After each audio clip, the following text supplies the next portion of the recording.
First of all, I would like to commend you for the very important work that you do in Israel, in Bar-Ilan University, and other places, also as a former Knesset member, in keeping alive the legacy of Jews from Arab and Islamic countries, and much more than that.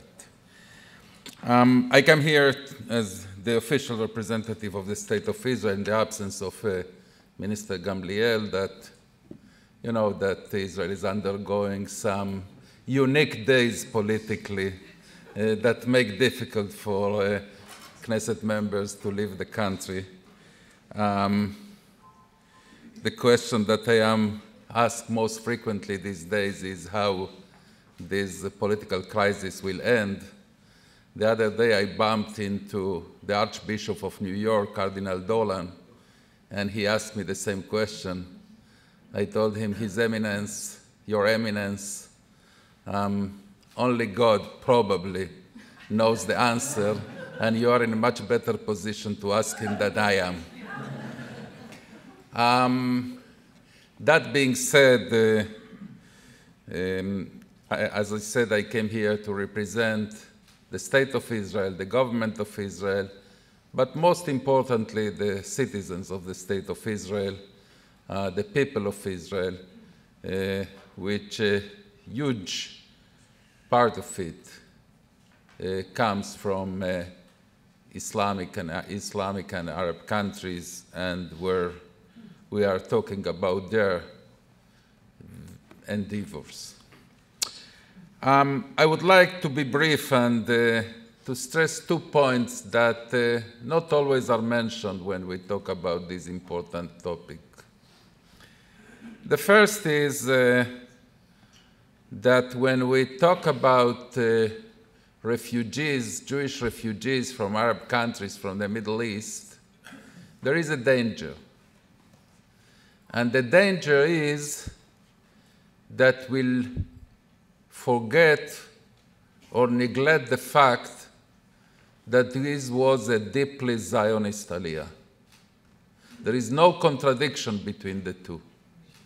As there is no contradiction between Jews that escaped Eastern Europe or other places of the world and came to Eretz Israel to fulfill the Zionist dream, there is no contradiction between the fact that the atrocities that were made in Arab countries against the Jewish population, and the fact that there was a deep yearning in their hearts towards Zion. There was a deep yearning in their hearts towards fulfilling the Zionist dream.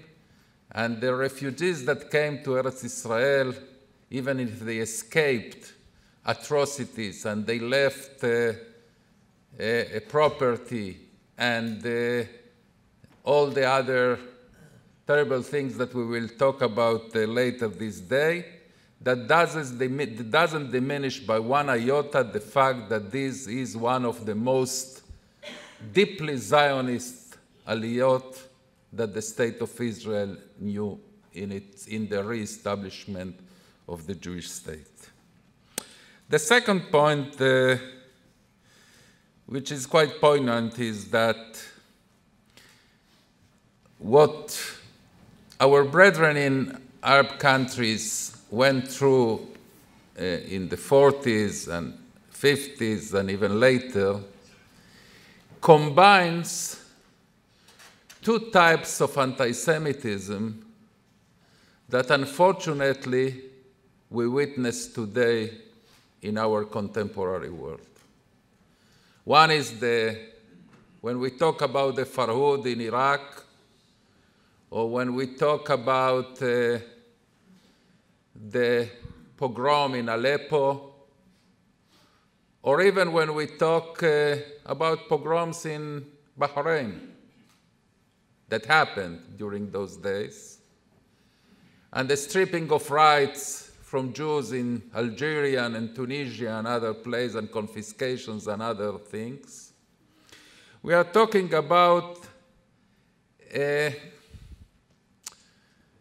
an evil combination of two types of anti-Semitism that, as I said, unfortunately, they still are with us. The first one is the naked, I sometimes refer to it as bare-knuckled, primitive anti-Semitism that we see in white supremacists, and we saw in those days and still see in Islamic and Arab countries. And on the other hand, we saw together with it a thinly veiled anti-Semitism that was disguised as anti-Zionism, as if it's not the hatred of Jews, but the establishment of the State of Israel. So, unfortunately, after the Holocaust and after the eviction of Jews from Arab countries, the world has not learned the lesson, and that those two ugly types of anti-Semitism are still with us. Finally, therefore, the actuality of this conference, this is not only a conference about history. This is a conference also about the present, and this is a conference also about the future of the Jewish people struggling against the most ancient evil, the most ancient hatred in history, the hatred of Jews, and also for making justice to the Jews that were evicted from those lands. Finally, I must say that when I introduce myself with the name Dayan, most persons ask me whether I am Dayan from Aleppo or Dayan from Casablanca. And then most Dayans are from one of those areas.